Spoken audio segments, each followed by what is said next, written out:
Person should dream big. एक और quality है इंसान की, ड्रीम बिग, यानी बड़ी चाहत रखनी चाहिए, हमेशा आगे की तरफ देखना चाहिए। And try to complete it, और उसको हासिल भी करना चाहिए। The desire of achieving success comes from inside. हमेशा जो इंसान की कामयाबी है वो अंदर से आती है। जो इंसान अंदर से जितना कमज़ोर होगा उतना ही वो नाकाम होगा, और जितना स्ट्रॉन्ग होगा उतना ही वो कामयाब होगा। और यही जो अंदर की जो हिम्मत है या जो ताकत है वो इंसान को कहीं से नहीं मिलती है। It can not be taught, ये कहीं से सीखी नहीं जाती है। If you have a desire to achieve something, you are already a step towards success. अगर सबसे पहले आप ये ठानोगे कि मैंने ये करना है, इसका मतलब आपने कामयाबी की तरफ एक कदम बढ़ा दिया है। Another quality is being ambitious. एक और क्वालिटी है एम्बिशियस। आप में होनी चाहिए अलग अलग चीज़ें अचीव करने की चाहत। There should be an ambition in life for which a person will get efforts and try to accomplish it. So ये ज़रूरी है, जब तक ambition नहीं होगी तब तक हमें ये पता नहीं होगा कि हम क्या कर रहे हैं और क्यों कर रहे हैं। सक्सेस और failure is another thing.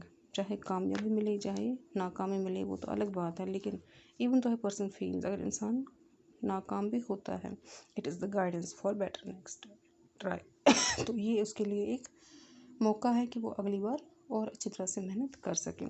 The value of success is well known by failure. क्यों? क्योंकि नाकामी के बाद ही जो कामयाबी मिलती है उसका अलग ही मज़ा होता है।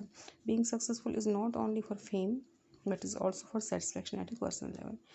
कामयाबी सिर्फ इंसान को इसलिए नहीं चाहिए कि वो दुनिया की नज़र में मशहूर हो जाए, बल्कि इसको उसको अपने दिल में जो है वो एक किस्म की सेटिस्फेक्शन हो जाती है कि मैंने कुछ अचीव किया है। और फिर लास्ट में यही लिखना है ऑन दिस नोट। और इस तरह से मैं अपनी जो ये स्पीच है इसको एंड करती हूँ, और मैं थैंक्स करती हूँ सबको कि उन्होंने मुझे मौका दिया बोलने के लिए। ठीक है, ये आपका ईमेल है जो मैंने ईमेल के लिए लिखा था कि ईमेल अपने ब्रदर को, कज़न को लिख रहा है कि मैंने हमारे एरिया में एक एनवायरमेंटल प्रोटेक्शन वीक ऑर्गेनाइज हुआ, उसमें क्या क्या बातें हुई ये उसमें लिखा हुआ है। और वीक किसके लिए था? गार्बेज सेटलमेंट के लिए, गार्बेज ट्रीटमेंट के लिए, कि हम जो हमारे जो कूड़ा करकट निकलता है उसको हम क्या करें, उसके लिए क्या करें। हमें ढेरों के ढेर जमा नहीं करनी चाहिए क्योंकि उससे बीमारियाँ फैलती हैं।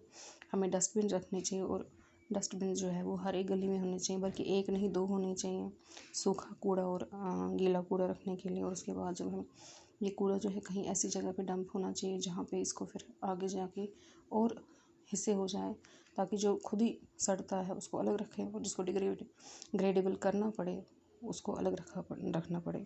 ठीक है, ये सारा उसी में आता है। ये आज का होमवर्क आपका है। ये भी एक वही है पैसेज है एडिटिंग की। इसमें मैंने आपको दिए हैं ये देखिए, ये आपके यहाँ से यहाँ तक है।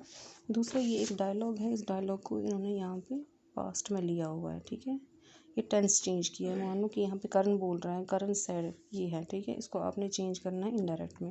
निखिल सैड, उसने फिर क्या कहा वो आपने लिखना है, ये आपने इनडायरेक्ट में चेंज करना है। इसके बाद अगला क्वेश्चन मैंने आपको दिया है कि सिमिलीज और मेटाफर्स क्या होते हैं, उनकी डेफिनेशन लिखनी है और दो एग्जाम्पल्स लिखनी है दोनों की। आपके लिए इतना काफ़ी है आज।